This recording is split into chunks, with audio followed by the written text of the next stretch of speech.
Good morning, students. Our next chapter is chapter 12 of part B, that is performing operations on tables.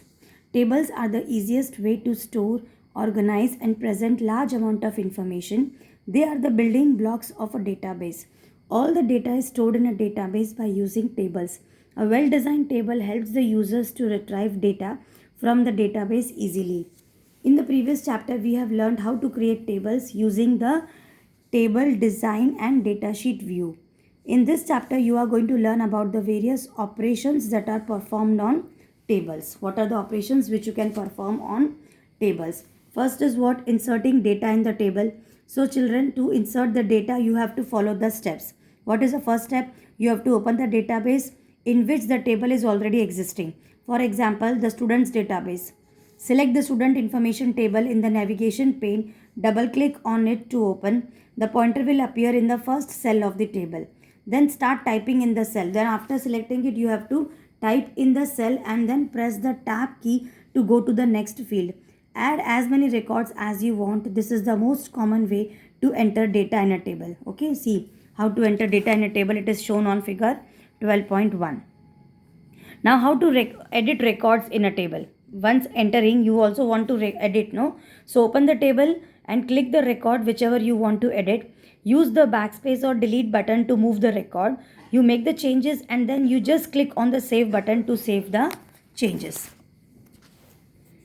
Okay, this was for editing. Now suppose you want to delete particular record from the table. So what are the steps? जो भी record आपको delete करना है, first you need to select the record. After selecting the record, what you have to do? Right click on it and select the delete record option. You have to just right click on it and select the delete record option. Or another option is you have to click on the home tab and select the delete button directly in the records group. And to select all the records, you have to press Ctrl plus A combination. So please read this thoroughly. So sorting data in a table. Sorting is the process of arranging data in an ascending or descending order. It is more convenient to work with the sorted data rather than tangled data.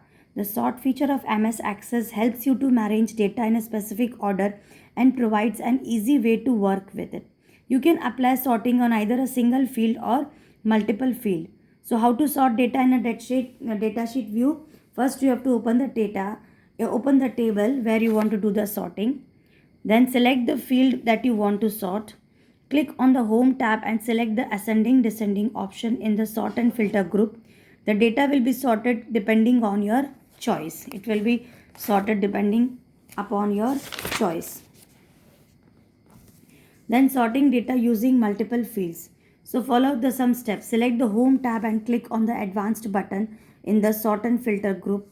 Then from the list of options displayed, select the advanced filter option. The screen shown in the figure, this will appear.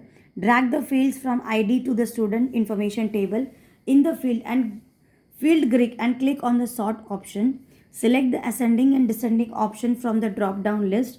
See and read these steps and you will understand it. Then next is referential integrity. See, referential integrity is actually implemented when the user wants to fetch data from two or more tables. Suppose many times it happens you want to fetch the data from more than one table. So this is only possible if all the tables have at least one common field. सारे table में एक field common होनी चाहिए. Referential integrity is a rule in RDBMS.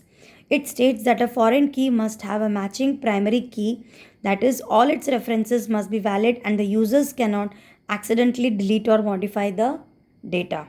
Referential integrity ensures the accuracy and consistency of data within the tables. It prevents the users from entering inconsistent data.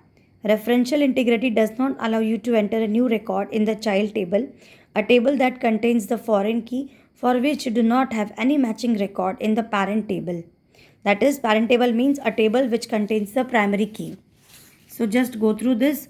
Then see in this table figure 12.6 you will understand. Then next is what? Relationship. Types of relationships. Read it out. Then one to many, many to many. These are the types of relationships. Then how to create a relationship. Read out this. And last is what? Field properties. After reading this chapter, please go through and complete the assessment part, and practically you can do this in the lab when we will meet. Okay, thank you for watching.